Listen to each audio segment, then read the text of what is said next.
Oh, recording in our So are whole. you having severe snow or cold down there? No, It is warm. We had don't wanna know. 81 degrees yesterday. wow. Oh, Yeah. Ridiculous. 81. You guys have the winds this morning? No. It's like No. 30 to 40 miles an hour wind here. So, Oh, wow. yeah. Wow. Okay. No, not that. Laura. North Carolina, maybe. Not. Yeah, North Carolina. North Carolina. I'll get Ajna. I will. Good morning, everybody. Uh, All right, let's get Ajna. Laura. Good morning. Oh my goodness. Hey, Perry. Look who the cat drug in. hey, Oh, fun. That is a gorgeous And shirt. looky, Oh, Leanne. no.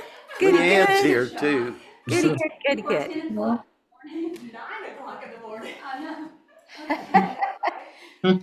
We just had a couple Nandi more. has to check out everybody, so, Nobody below there, so. yeah. So it'll take us just a minute. Yes, to it get will. set. I'm very curious, and you don't have to talk about it now, but I'm curious how Nandi reacted to Bart getting bit. Oh, he Well- wasn't anywhere near it. No, Oh, okay. Bart I was was just in curious. Shreveport when it happened. Oh, okay. What? And did you show the picture? No? Um, No. no, Bart- yeah, If I until, make you Torn up by a dog. Ugh. let the dog outside. So it's horrible.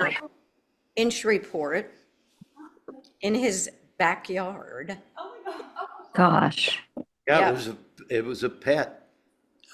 Yeah. Yeah. He's had a tetanus shot. He's on antibiotics. Hey, thank you. Oh. Jerry got torn up real bad a couple of years ago out walking her dogs. Mark got a And dog. He's all. her leg was just all all bandages. torn up and Oh, bleeding wow. all over the Yeah. place. Yeah. It's yucky. Yeah, the sad part was we had to put him down, and If you go to the hospital or a doctor, it's required you to put the dog. Was Right. was it Wendy's dog? yeah, it was Wendy's dog. Can't sit in that chair. I can't sit in that chair. It's garage park. What's turned off? Let's go. We, Is it warm? but yeah, we can sit up there. Muddies. No, Barry. Ross got it. Yeah.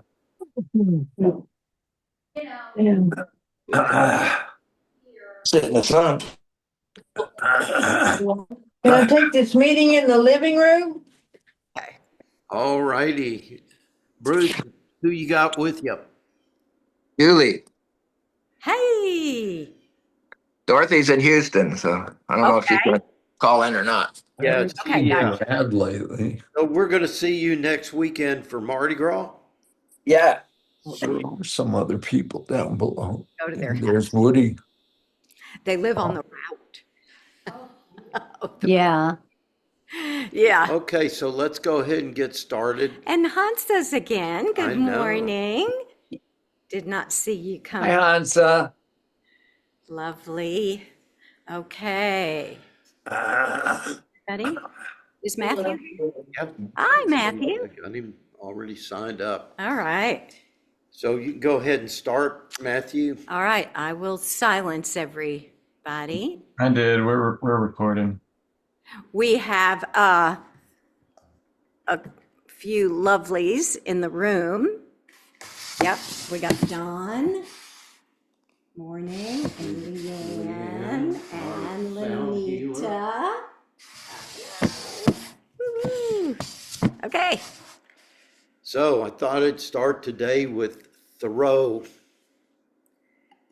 Only that day dawns to which we are awake. Only that day dawns to which we are awake. The last words in his book. It says, I went to the woods because I wished to live deliberately. As I say, when we read the poets, we need to hear they're giving us a roadmap. First, we wake up. Then we start living deliberately, not just la-lying through our days, but with an intent to stay present. As Linnell says when she teaches meditation, that I intend to be present for every breath in this pose. We carry the intention through. How intentional are we about staying awake in our days?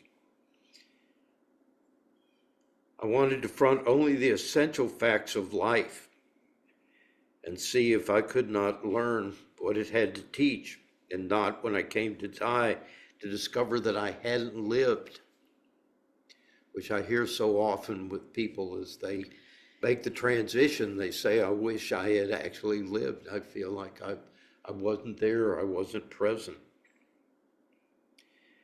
I do not want to live that which was not life.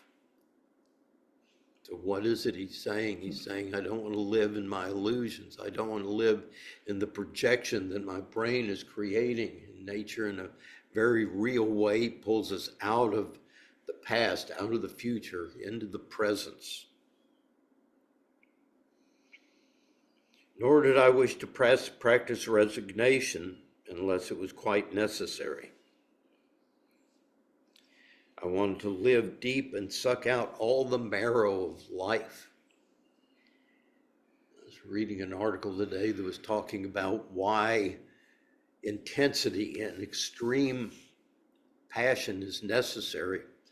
And it's because it's one of the things that really helps record the day. It really keeps that intention going. It's why people like Rumi say we need to, we have to quit being half-hearted about living life. We have to live life with that passionate intensity. And so I picked up a couple of readings today to talk about things that are happening to all of us, not just a few, and it's because of what's going on culturally. So this first one that really struck me said, after the year 2000, people began reporting that time feels faster. And research at Stanford shows that constant information overload prevents the brain from storing complete memories. I want you to hear that. Constant information overload keeps us from recording complete memories. Fewer memories make time feel shorter. Life didn't just speed up. Our brains just stopped capturing everything in its fullness. So contrast that to what Thoreau is saying about how when I'm in nature, that impacts me. I get a full recording, that intensity of and vividness of being awake in it, as compared to what I'm getting with the constant feed of digital information. Then 2020 arrived with COVID, and psychologists at the University College in London discovered that prolonged stress makes the brain hyper-focused on threats.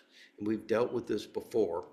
Once you have that PTSD cycle and the amygdala gets lit up, it shifts your perception to where we quit seeing opportunity, we quit seeing what's neutral, and we only see potential threats. The prefrontal cortex, which is the part here that lives intentionally, the responsibility for planning and tracking days, shuts down. And that's why since 2020, things are seeming to blur together. Stress didn't just affect mood, it distorted our perception of time itself. Notifications on your phone play a role. Every ping delivers a tiny dopamine hit. Thousands of hits a day resets your internal clock. People who check their phones 80 plus times daily report weeks just flying by. Attention fractures into micro moments, and the brain struggles to form long-term timelines. What we're losing is our sense of continuity in time. And you begin to think of someone like Thoreau out at Walden, when the days would just pass with not even any human interruption, but just the continual present moment presence of nature. begin to think about what that life is like, and it's being lost. If it's not being reclaimed by people with us who understand the significance of it, who is reclaiming it? Okay. Our surroundings matter as well. Less travel, fewer new experiences, fewer social changes. The hippocampus records less. Okay, the hippocampus is the other memory bank. So the amygdala is your traumatic memory bank. That one doesn't erase. But one of the things I like to do to kind of keep my brain stimulated is go through my memories on my phone. This is, I think, a positive link, and remember all the places that I've been, all the parties, all the people I've met, because my brain's already erased it. I can tell you every slight people have made, every insult, every failure I've had, but I can't remember the good things. Can I get an amen out there from anyone else? So this is the way we're beginning to be shaped by our environment. Without novelty, time loses its reference points. And we're going to come back to that in another reading. Okay. So, one more.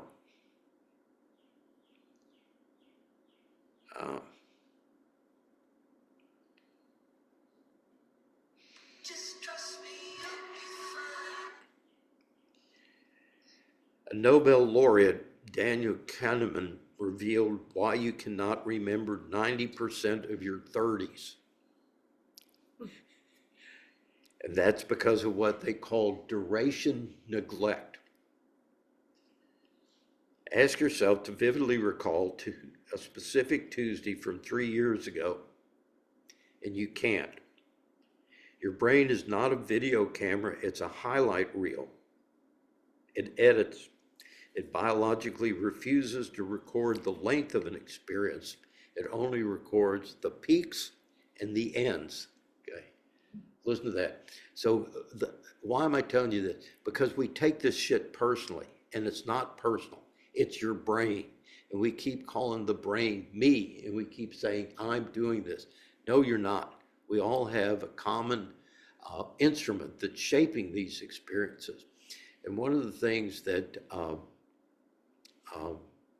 what's his name?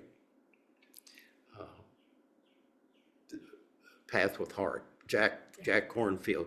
One of the things Jack says is we need to understand how our brain shapes our experience. So when we're meditating and we're looking at these processes, what we're seeing is not us. We're seeing how the brain operates, right? And I'm so obsessed now with the things neuroscience is finding, because to me it becomes a no fault. It's a pass. There's no use feeling guilty about it. As I think Cornfield says again, it's like getting angry at your kidneys for producing urine. This is what your brain does. Living to learn peacefully and skillfully with your brain is the challenge. Does that make sense? That it's we have to live in harmony with it and understand its nature and how it functions, and then make our choices. Okay, your brain is not a video camera. It peaks and ends. If your corporate life is a flat line of routine, there are no peaks. The brain marks a decade of commuting as a single duplicate file, and it deletes the timeline. Same with getting up, getting kid ready for school, going pick them up. Same day gets compressed into a single file. This is why childhood summers felt so endless, because it was constant novelty.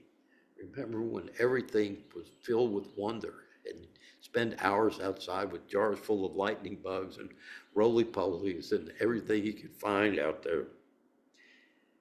Well, in your 30s, your life seemed to vanish. It creates a terrifying retrospective illusion called time compression effect. You look back at 10 years of stable work in your autobiographical memory, and it occupies the storage space of a single month. You didn't lose time, you failed to encode it. And here's the kicker. The comfort zone is actually a memory void. Your comfort zone is a memory void. And here's where our brains work against us, okay? Our brains do an initial sort, and they sort into, I want this, I don't want this, or neutral, okay? Positive, negative, or neutral. We tend to shift all the way to avoiding the negative. Any discomfort at all begins to be something that we're going to avoid, okay? Why do we not sit? Because sitting in some ways is uncomfortable. And the more we sit, the more we open, the more uncomfortable stuff we have to do with. That means you're going to get a pushback from your brain. You're going to want to stay in your comfort zone. The more you stay in your comfort zone, the more you lose time. It turns out that the hippocampus, that part of your memory, needs to something to grate on it to keep you present, okay? It needs a slight discomfort for you to feel alive. So when we're sitting, one of the things that I encourage people to do is to see it as stretching your window of tolerance, okay? Stretching your window of tolerance. When things emerge that feel uncomfortable, Tara Brach talks about this. No, it was Sharon Salzberg. Sharon Salzberg said she was dealing with some comfortable things in her private life.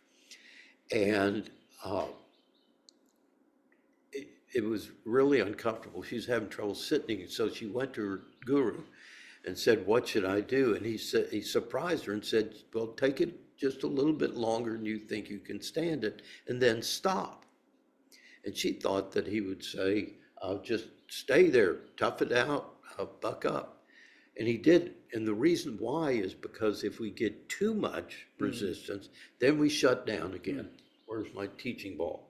So remember, expansion and contraction. So we want that's okay. We want just enough discomfort to keep us in the present, to keep us expanding, to keep us growing, so we can incorporate more and more of life. The more you can stay open without shutting down, the more vivid your life is. Think about it. Every time we shrink, we compress our experience, and our life feels less alive. So we really are doing a lot of work here. If you want more time and you want more space, this is the place to get it. You get it by being more present, more in the moment. And so Thoreau was very much our teacher in that regard. And nature is very much, again, your ally. Get off your screens, get out in nature, use your body, nourish yourself on the sunlight, nourish yourself on the negative ions coming from the earth in your fascial system, nourish yourself on negative ions from the plants, nourish yourself from each other's brains. When we're sitting here with other people in our room, we may be doing some linking too, but it has what you call limbic resonance. Our emotional systems actually link, and the calmest person in the room becomes the healer. And so after a while, our brains will sync. You'll have a much better meditation experience this morning than you've had in a long time, just because we're marinating in each other's energy. So again, the sacred is energy. Your brain is the receptor. You need to keep your brain as clean, as open, as engaged as it possibly can be, and not let it fall asleep. So again, it's all about balance. We're sitting here, balance between a comfortable posture and falling asleep, just enough to keep your presence. So, well, if you have any questions, we'll get to them later on. So start us up, girl. Okay.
Just check in.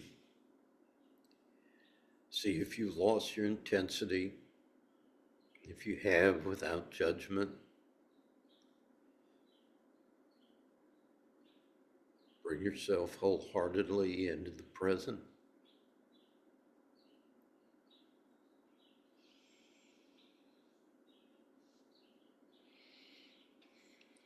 See if you notice an expansion, a feeling of relief as you transition back into the present.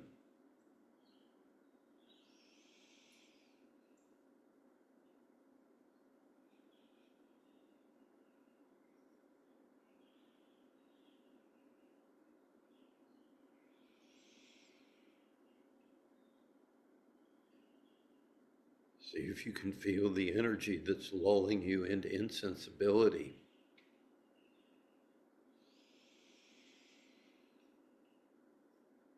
The part that wants to stay awake and the part that wants to disappear.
Again, where are you? been.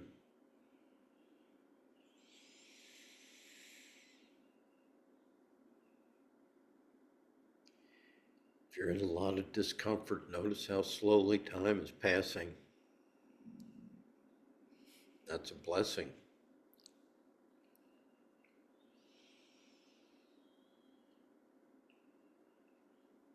If you went off to La La Land, notice how quickly it passed.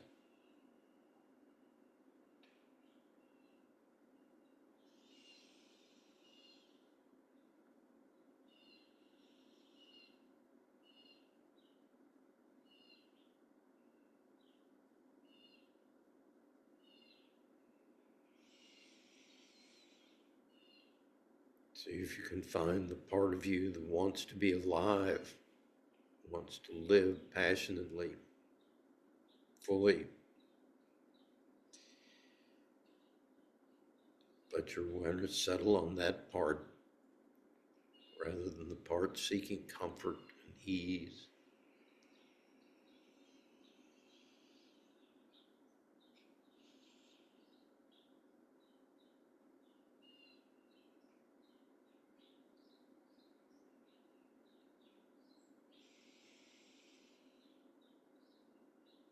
That restlessness that you keep ignoring, that hunger, deep passion, find that energy.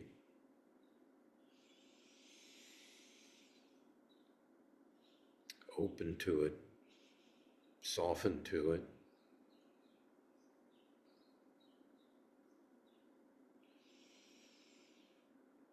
Even the discomfort is energy to be present, to be alive.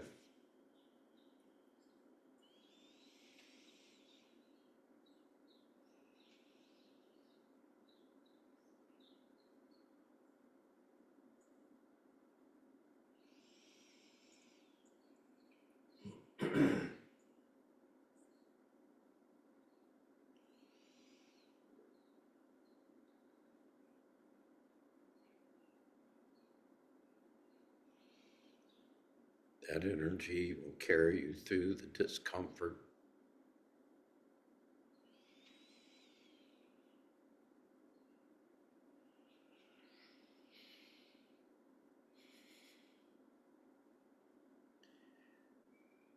You can too take it.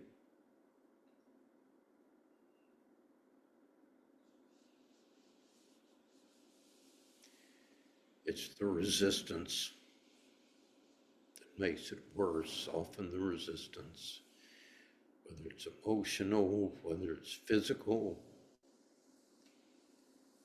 mental, just soften, open, breathe in the energy and breathe it out.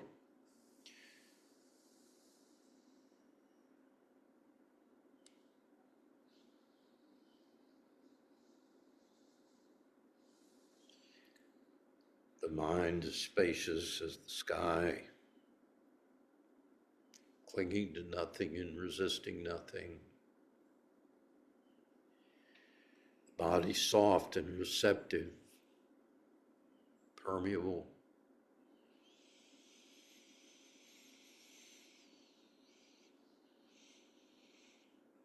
Energy flowing through you like a flute.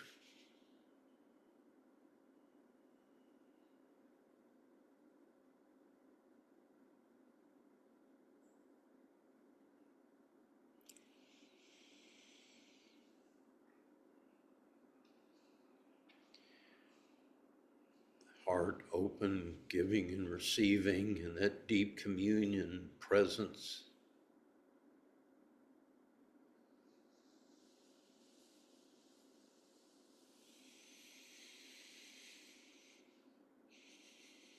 Adyashanti said the heart chakra needs something to fall into.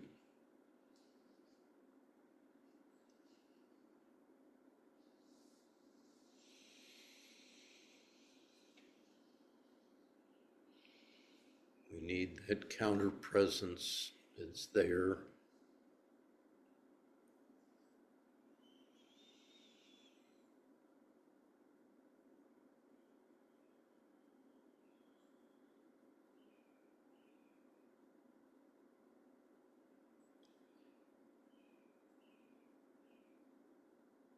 holding life to your heart like you would a child in distress.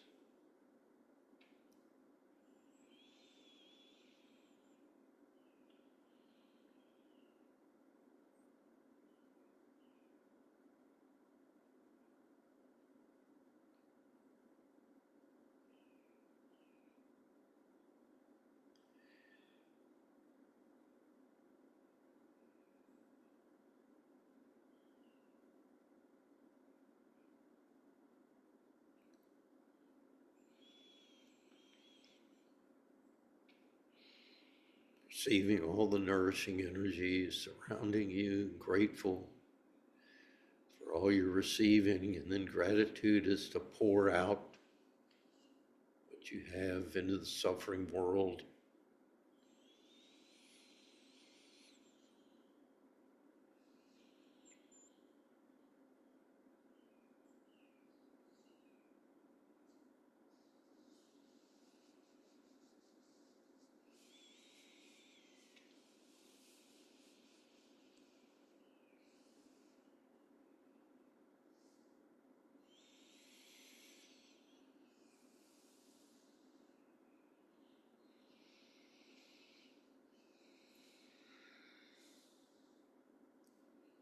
The alchemy of meditation, transforming resistance into a blessing.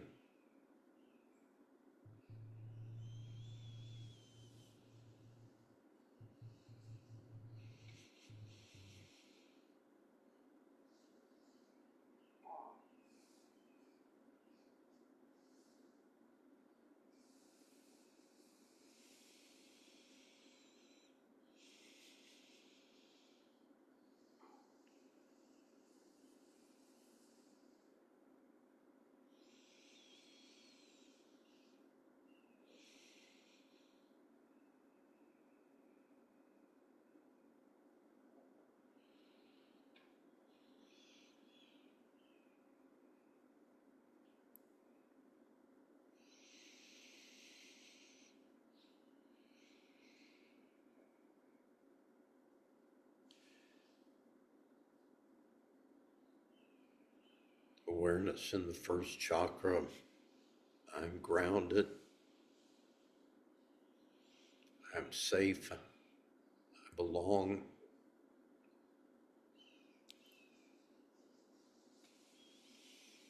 Rooted in the earth, second chakra.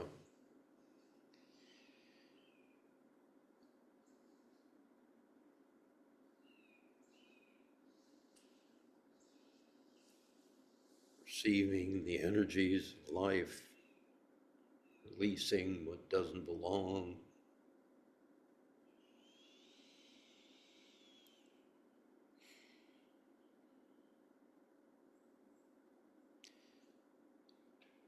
Filling yourself with the earth energies, moving it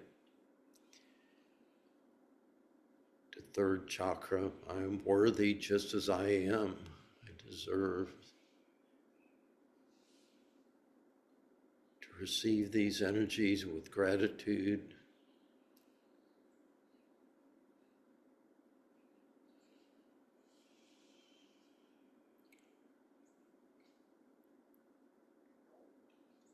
I can face whatever I need to face today, fully present,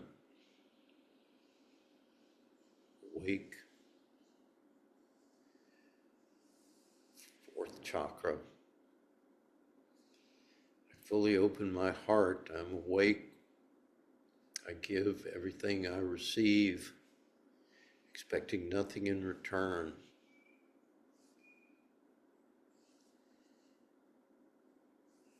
Like the sower, the parable of the sower, I give. I surrender any expectation of what happens to the seed when it leaves me.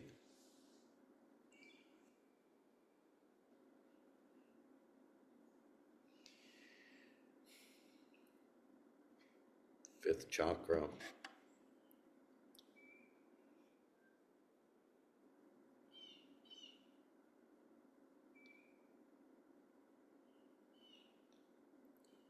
I speak the truth of love and awareness.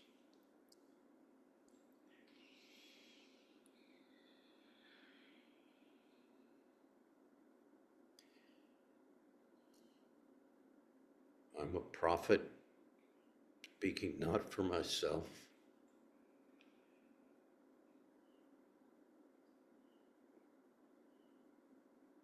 but my words reflecting the divine within me.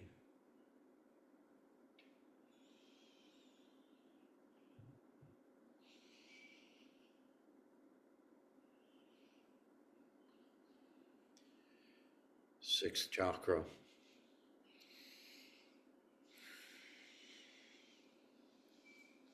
I free my vision of its dependence on danger to keep me awake.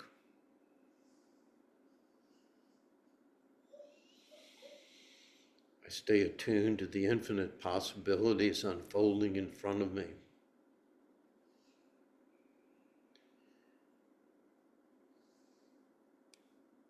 I allow my reactions to soften into response.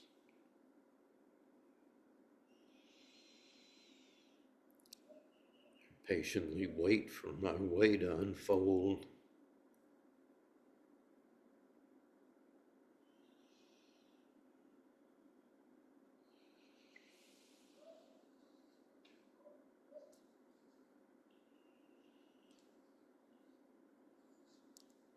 Seventh chakra.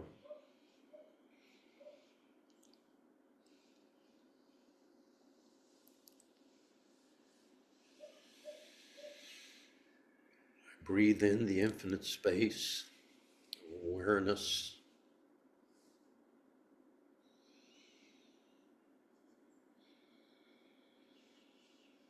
I feel myself unfolding in that space, in that infinite time.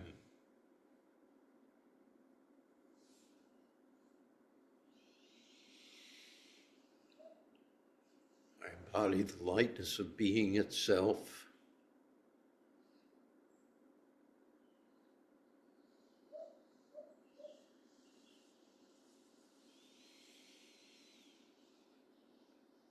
And like Ganesh, I use his power to remove all obstacles before me.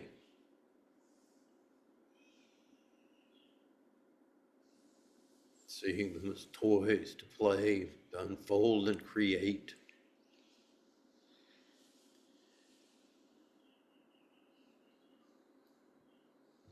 To find new expressions for a new day.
Hans has got her halo on.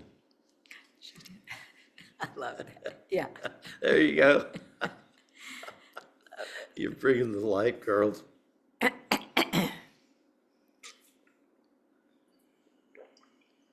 All righty. Questions, comments? Well,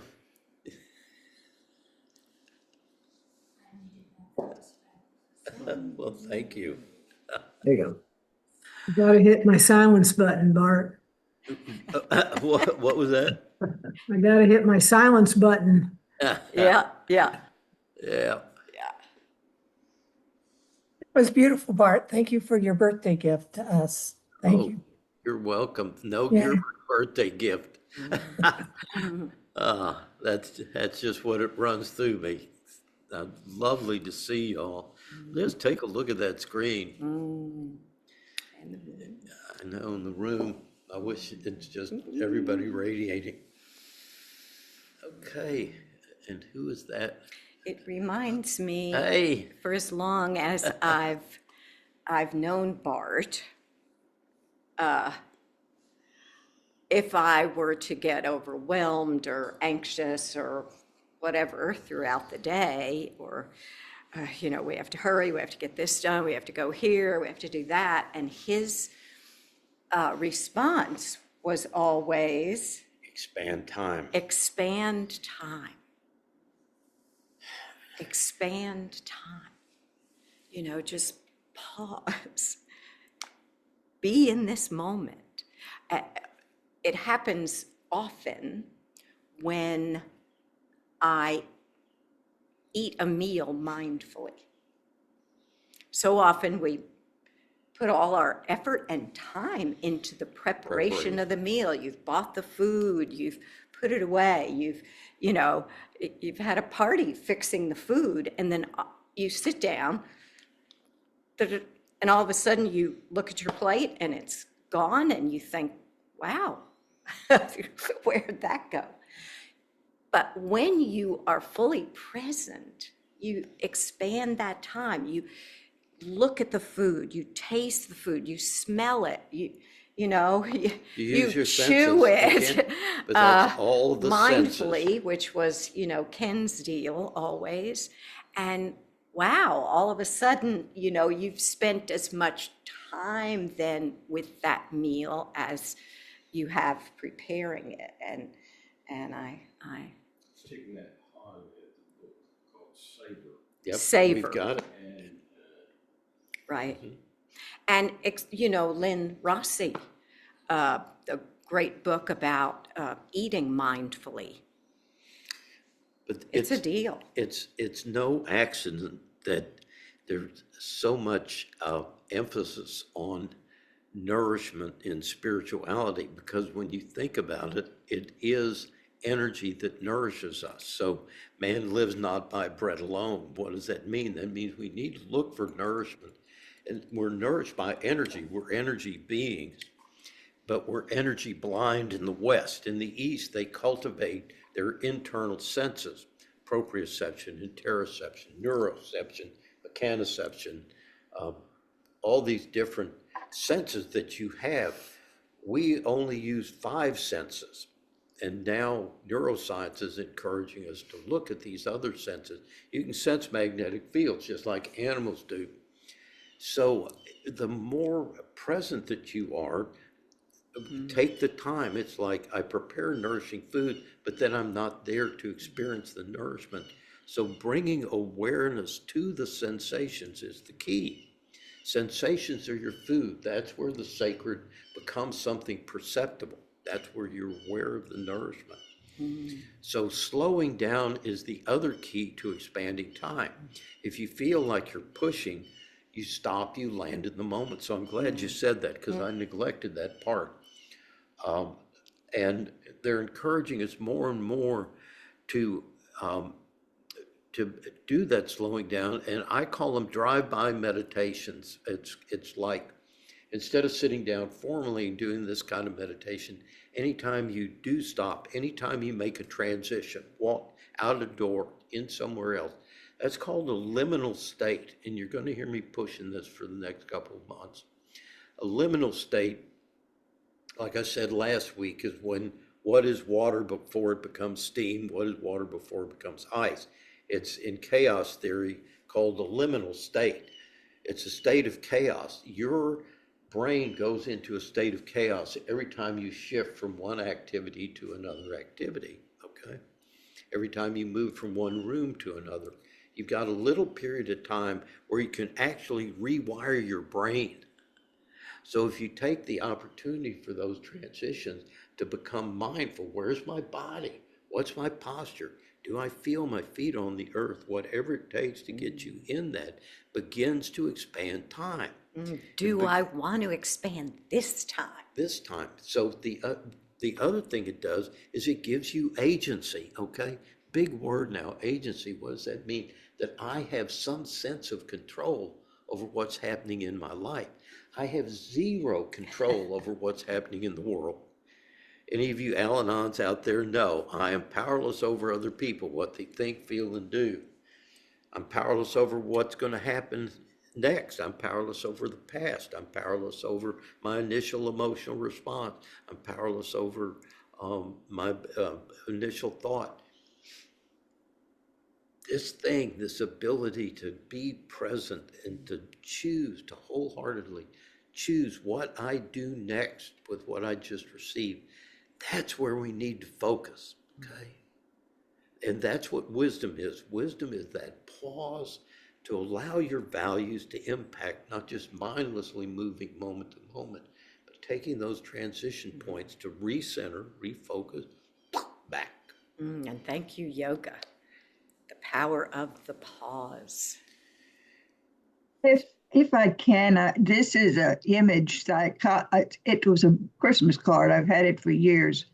And when I need to slow down, when I need to find that space, Oh, that's beautiful. I go back to this picture of this crane just Oh. trusting the air. I don't know if y'all can see the picture. I'm sorry. But yeah, I just imagine if I were that crane and I just would spread my wings and just be there.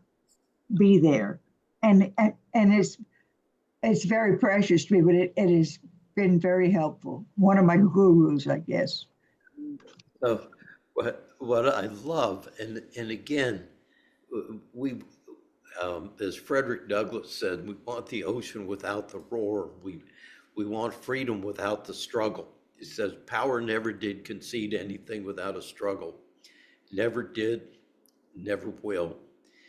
Said, find out what people are willing to tolerate and you find the limits of tyrants. I love that. Find out what people are willing to tolerate. What are you tolerating? What are you tolerating? You know? And the point is that we have to go through this struggle to get to the point that we're flying on those wings, okay? That you watched your blue heron, we got one pond behind us here.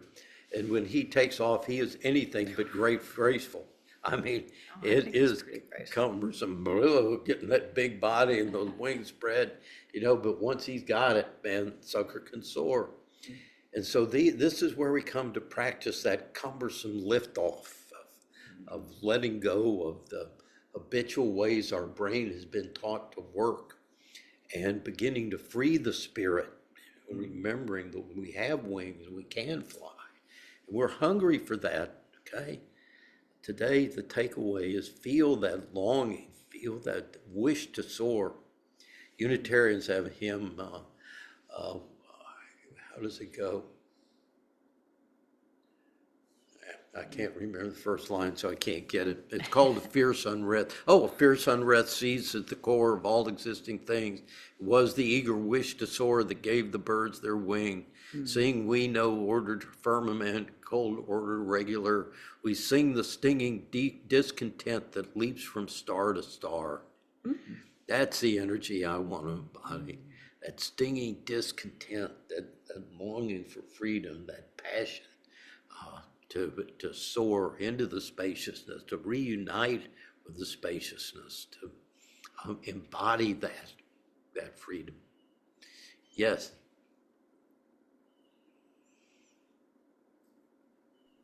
Tiffany.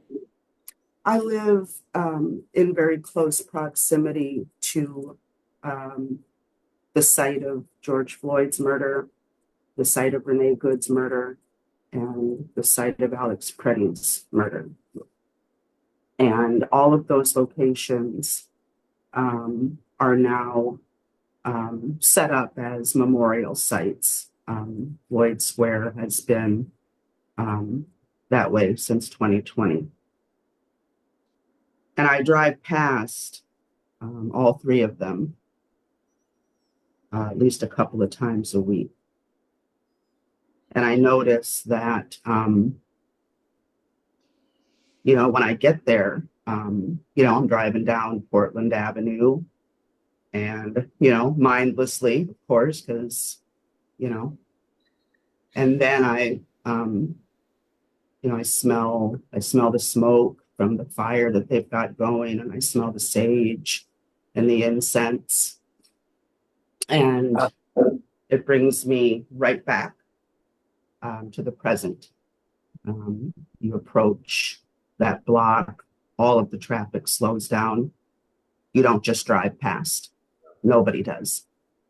Very, very slow. Most of the time you open your window, wave a peace sign or something. And I was just thinking about how that has kept me incredibly present.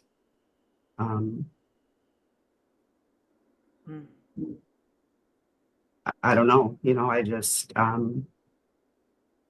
leaving yoga, Thursday night. I mean, I'm not in the car 5 minutes, of course, before I'm already fucking irritated, with the driver in front of me. And I keep thinking about the fact that, if you can't handle the driver in front of you, honey, you can't handle shit else. So I know I'm still practicing. Yep. And I'm still working on it. And I turn that corner and, it's just that immediate slow down. However, what you in Minnesota, I think, are illustrating is just the last thing that Bart said, which I think is really important. Find what people are willing to tolerate, and you find the limits of tyrants. And Minnesota is teaching us the limits of tyranny. Thank you, Tommy. We're so tired. Minnesotans are exhausted, man. I know, I'll tell you, man. but you're teaching us. You're setting the standard for setting the limits of tyranny. Thank you. I will just say, driving past those sites regularly, it never gets, Floyd Square has been what it is for 5 years, and it never ceases to, when you drive through there, you can't help but feel something. Can't help it. So, Well, the thing is that we need to understand that the tyranny begins inside of you with what would people think if, okay? We carry an inner judge, and we're going to start a class on that. I'm going to end the Sunday group. For those of you who aren't aware, we're doing a Sunday meditation at 5 o'clock that are more extended. But we're about to start one on a book called Soul Without Shame. Swami Kripalu says, break your heart no longer. Every time you judge yourself, you cut yourself off from the love that's the wellspring of your being. Listen to that. Every time you judge yourself, you cut yourself off from the love. You are love embodied. When you judge yourself, you diminish yourself, you close off. It's not that you're a bad person. So socialization basically puts us in a position every time you're taught, who do you think you are, young lady? Go to your room, blah, blah, blah, blah, blah. We're being trained in tyranny. We can't escape childhood without it. And the thing is, with my clients, when they first say no and really mean no, it's their inner child saying no to their most abusive parent. That's why it's so hard. It's like a dog with a shock collar. You can take the collar off, you can take the fence down, but the dog still will not approach that. And that's the limits of tyrants. And we have to find that resistance in ourselves, that thing that keeps us from even exploring possibilities. Because somewhere we've been taught, stay within this perimeter. And that's what tyrants use. That's what it's always that angry voice. I love it when a mother goes, damn it, boy, and slaps a kid. You can see every abused brain in that store go. And so that when we say conditioned mind, that's what we're undoing here, is we're undoing all that wiring that's kept us in a box our entire life. We're setting our spirits free so we can respond appropriately. So when, who was it? Oh, I found a poem at one point that said, you can't shame me any longer. You can't shame me. Call me a name, call me anything. You can't shame me into submission. You can't scare me into submission. Okay? And that's freedom. Freedom is not necessarily a physical state. It's an inner state of knowing that I'm going to stay present, that I'm going to stay open, regardless of what you do, that I'm in control of that open close switch, not you. And that's how tyranny ends. So it's not about me addressing them, and that's what's beautiful. My favorite thing happening up in Minneapolis was them pushing those boxes and stuff down the hill and the sled, which was so much fun. And they turned it into a festival. And if we can meet these things with that sense of playfulness, with that sense of continuing to be loving, continue to represent. Minnesotans are so weird. We are. No, you're not weird. But so lovely, so lovely. So you all have probably heard about the article they wrote about us. And the title is Get Weird and Stay Young. So remember weirdness. So here's the article. Perfect. Love it. Get weird, stay young. There we Want are. to live forever. I know. So if you want to read the article, let me know. I can send it out. I'm finally a centerfold. We made it. We made it to the centerfold. So y'all are doing great. Thanks, everybody. Woody wants to read it. Huh? Okay. Okay. We'll send it to you, Woody. Yep. It's in our local, and Hansa, it's in our local magazine this month, so. Okay. Hey, Linnell, also, Linnell, would you share my phone number, please, with Brad? I would love to read his essay, but I'll lose the chat as soon as we end here. I won't be able to access it. Tiffany, I'll send it to you. Beautiful. Thank you. Thank you. Everybody, and I can't tell you how much it warms my heart to look out and see you all here and see you in this room, to feel your spirits, to feel your presence. We really need that a lot, and that will keep you young, okay? So it's another thing we do for each other.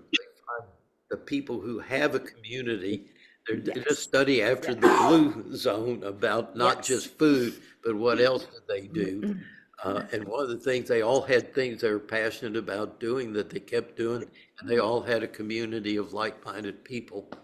So thank you for embodying that for each other. For being here. For us, yeah. Yeah. So All right. let's go.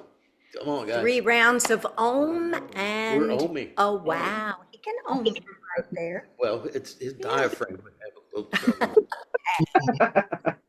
Deep breath He had himself on a rack. Inhale. Oh. They're setting this up now.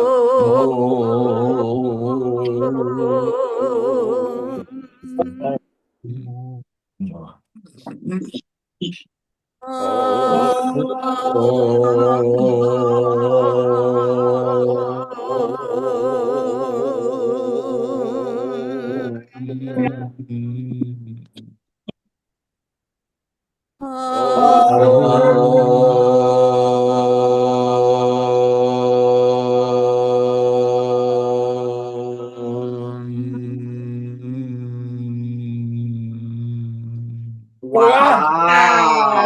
Wow. Wow, everybody. Laissez les bons temps rouler. I was thinking the same thing. You channeled it. Yeah. Yep. Look Andrew at and Mardi Gras. Cherry's dog.